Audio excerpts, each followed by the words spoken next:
Visiting Gibraltar is an easy day trip from La Linea de la Concepcion in Spain. In fact, it is cheaper to stay in La Linea than booking accommodations in Gibraltar.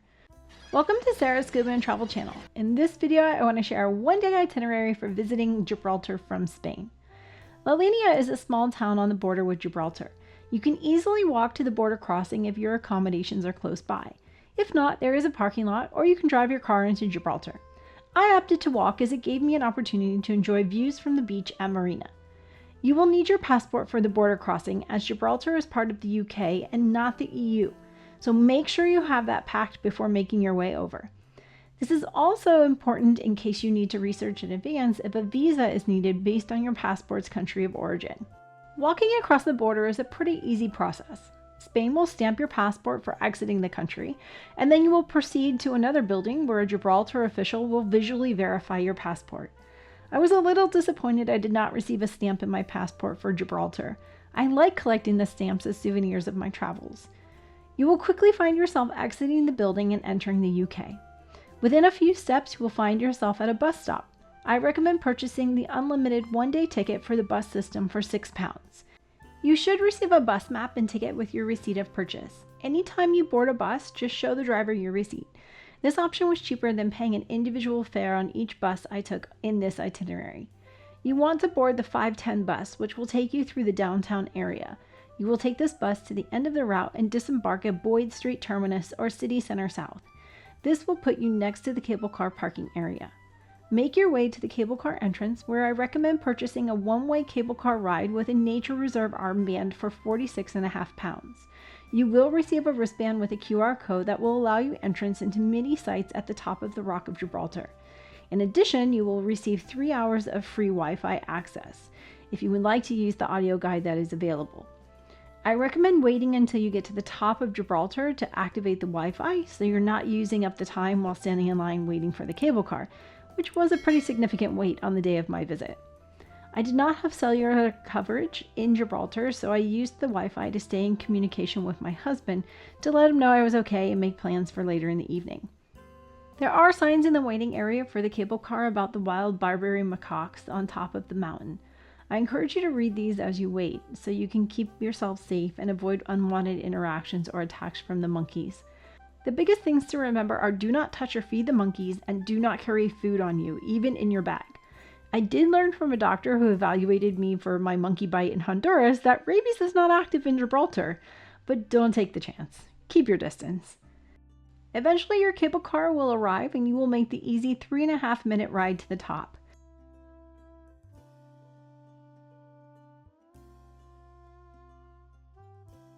Once you disembark, you will be on top of the rock 412 meters above sea level. Here you can enjoy views of the Mediterranean Sea, Bay of Gibraltar, Atlantic Ocean, Gibraltar, Spain, and possibly Africa on a clear day. There is a small cafe that sells prepackaged sandwiches and salads, as well as drinks and snack items if you need something to eat. Stay in the cafe area to eat. Do not take the food with you, or you may have unwanted guests stealing items from you. I recommend making sure you have water for your journey, especially in the summer. This is also a good spot to use the restroom if you need it. When you're ready, you'll exit the building and enter the nature reserve with a scan of your bracelet. At this point, you will probably get your first encounters with the wild monkeys that roam free up here. I walked in the middle of the road as they were on both sides, in the trees and on the railings. They have no fear of humans or vehicle traffic. However, they are wild and they do not hesitate to attack if they feel threatened, or if you have something they want. I appreciated them safely from a distance. There is an ape den along the path where you may find many eating, taking naps, or just chilling. Once you're done admiring the monkeys, your first stop is the skywalk. To be honest, it isn't that impressive, but it does offer some nice views since you're standing over the edge of the mountain. Before exiting, you can choose to make the climb up to Douglas Path, which is a long set of uneven stairs with loose gravel. At the top, you will find the Douglas Lookout, which most likely has Moorish origins, and an old World War II military installation. The structure is not very large, but you can walk through the rooms that are accessible and get more views of the Mediterranean Sea. When you're done exploring, take your time and make your way safely down the same steps you used to arrive, and you will eventually find yourself back at the skywalk. From here, take a left and follow the road to St. Michael's Cave, watching out for cars and monkeys. Apes are territorial, and there is a hierarchy on the rock. If someone does not belong, you may see them go after each other. I encountered this a few times while walking along the roads, so just be careful and aware of your surroundings. They will take off after each other down the road or on the side of the mountain. Just try to stay out of their way. However, another highlight was when I stumbled upon this sweet little family that was caring for a baby monkey. You will see signs along the road that help guide you to your intended destination. As you can see, there are other sites you may choose to add to your itinerary. Eventually, you will arrive at the entrance for St. Michael's Cave. You can scan your bracelet and enter. There wasn't an attendant present when I arrived. It was self-serve. Once you enter, you will be hit with the beauty of the enormous stalactites and stalagmites. They may be lit up in different colors. I think it adds to the beauty. You can explore the path that is directly in front of you and make your way around the entrance area. Here you will find a cross-section of a stalactite, which allows you to see the layers from inside. Then make your way back to the entrance where you first stepped into the cave. There is a path to the right of the entrance. I think this is easy to miss, especially when the colored lights are on, so many visitors may be missing a huge part of this attraction. You will make your way downstairs into the depths of the cave where you will view even more gigantically beautiful stalactites and stalagmites. This one-way path will take you out and exit, dropping you in the theater area of the main cavern for the Awakenings production. This immersive light and sound show highlights the development of the structures over time, from the beginning of the limestone forming in the ocean, to ice ages, to floods, and the heating of the Mediterranean. It is a short production that gives you a chance to get off your feet for a little bit.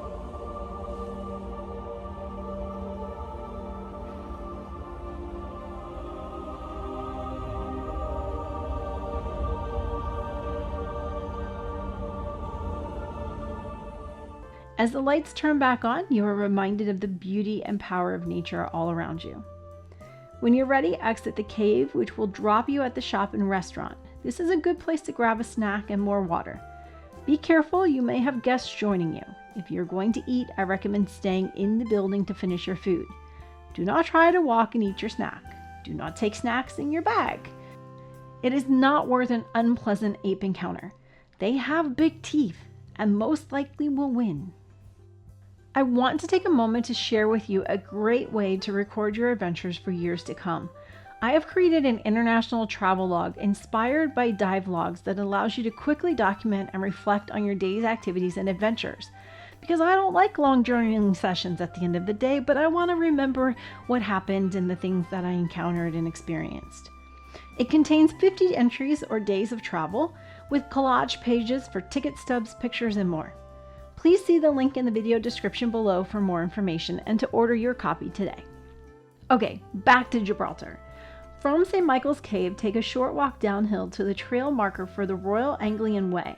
This trail is not well maintained and you may question if you're on the right path. There was a family that was really uncertain and stopped me for help, so of course I led the way. I recommend making sure your ankles and legs are covered. I think I ended up walking through something that my skin didn't like and had a little allergic reaction for the next few days. So be careful. This trail will eventually drop you at the suspension bridge. This is a place to grab some beautiful pictures and make your way across. If the Royal Anglian Way trail does not sound like something you will enjoy, continue walking past the trailhead down the road and you will come to a rocky path that leads down to the opposite side of the suspension bridge. This allows you to enjoy the bridge without the path of adventure. Next, we head to another ape den. Continue downhill on the main road. You will see the cable cars in front of you and a sign directing you to the den. The den has a pool area and a feeding area. I got to watch two young monkeys playing together in the pool on a hot summer afternoon. They played just like two little boys or brothers, instigating and beating each other up. It was really fun to watch.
Eventually, an older ape made his way down the hill, and the younger ones immediately ran away from the pool.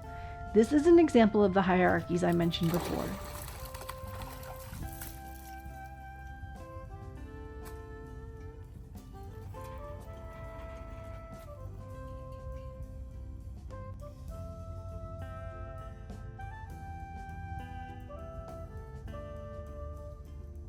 From here, get ready for a walk, and one that is mostly uphill. The distance is roughly 2 kilometers. You may find sites of interest along the way. I continued to question myself as to whether or not I was heading in the right direction, and the markers only occasionally indicated my intended destination. Eventually, the road will end at the Military Heritage Center and Princess Caroline's Battery. You can enter the small museum that is located here, and I encourage you to do so. It offers military artifacts and a history of the battery and ammunition storage and distribution, as well as a memorial to the soldiers who had given their lives defending Gibraltar.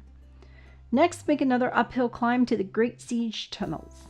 If you don't want to climb the hill, you can visit the World War II tunnels instead, which are downhill. If you want to see both, you will have to make the journey uphill. You can enter the tunnels with a scan of your bracelet. The tunnels are intact with visual and audio installations explaining the history of the tunnels used to defend Gibraltar during the Great Siege, as well as World War II. In May of 1782, work started on the tunnels as a way to get cannons on the north side of the rock for fear that the Spanish and French might try to take the rock while British forces were fighting in America during the War of Independence. You will see various cutouts with holes in the rock. The first one was intended to release the dust and smoke from the tunnel. They got an idea that this would be a great place to put a cannon, which led to the installation of more holes in the side of the rock with cannons spread throughout the tunnel. This became known as St. George's Hall. Another highlight of these tunnels is that they were the inspiration for the development of the depression gun, which allowed the forces to fire cannons downward without cannonballs rolling out, which was important during the Great Siege. You will see a sign that informs you that the tunnels start to climb uphill and may not be necessary for you to continue further. This is your choice. Past this sign, there are more information placards that eventually lead to the end of the tunnel, which is open to the ocean.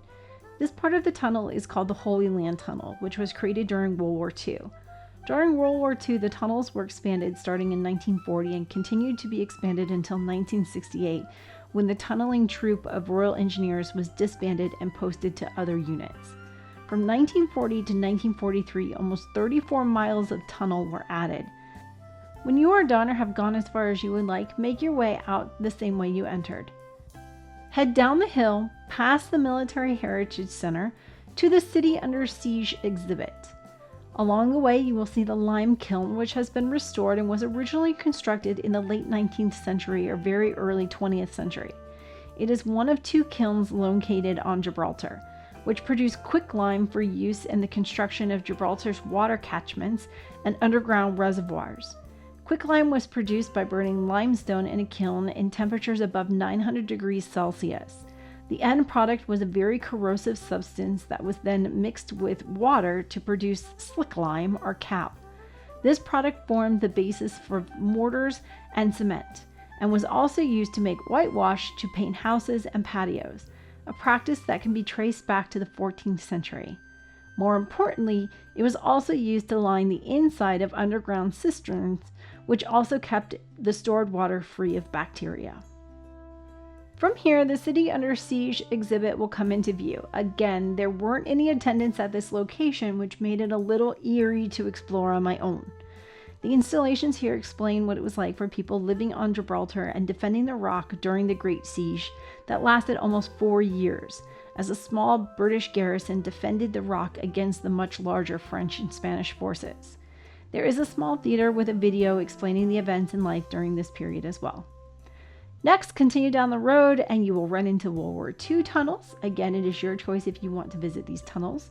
If you choose not to visit the Great Siege tunnels, then I encourage you to enter the World War II tunnels. Just be aware they do close at 6:15 every evening, so pay close attention to your timing if you want to have enough time to explore these tunnels before they close. A short downhill walk will take you to the Moorish castle. This castle was closed for repairs during my visit, so I was not able to explore past the main road. In 1160, Abdul Mamun, Caliph of Morocco, ordered the building of a town with a castle on the rock. The tower that is present today was built in 1333, after the original tower was destroyed by sieges. When accessible, it also closes at 6:15 p.m. I encourage you to start your day as early as possible so you have time to enjoy these last few sites before they close for the day. The cable car opens at 9:30 a.m., so you may want to try to be one of the first in line if possible. At this point, attractions are most likely closing up for the day and you are at the end of the highlights for the Rock of Gibraltar. But since you have been walking downhill most of the time, the good news is that you're close to the cable car station and bus stop area. Near the Moorish castle, you can pick up the 1 bus or walk back to the cable car area. I chose to walk. Not that I needed any more steps at this point, but I did not want to wait for the bus. I also got to see some other sights along the way. If time permits and you have the energy, I recommend picking up the 2 bus near the pizza restaurant once you're back at the City Center South or cable car area. You can take the bus all the way to the end of the line, which is Europa Point. Here you can see the mosque, lighthouse, and Hardin's Battery. From here you can easily get views of Africa. In the bottom of the battery, there's a small exhibit about the Rock of Gibraltar and the Strait. When you're ready to leave, you can pick up the 2 bus, which you can ride to the end of the line, dropping you at Marketplace Bus Station. From here, you switch buses and hop on the X5 route. This will take you back to the Frontier Terminus, which will allow you to cross the border and re-enter Spain. There's a lot more to do and see in Gibraltar, including experiencing the coastal areas and city center. You can easily spend days here, but if you only have one day, hopefully this video gives you a plan to make the most of your time and see some of the main highlights. Thank you for watching. Don't forget to subscribe and hit that like button. If you would like to support future productions, please donate using a super thanks button or buy me a snack using the link in the description below. Please join the Facebook group and follow me on Instagram for more content.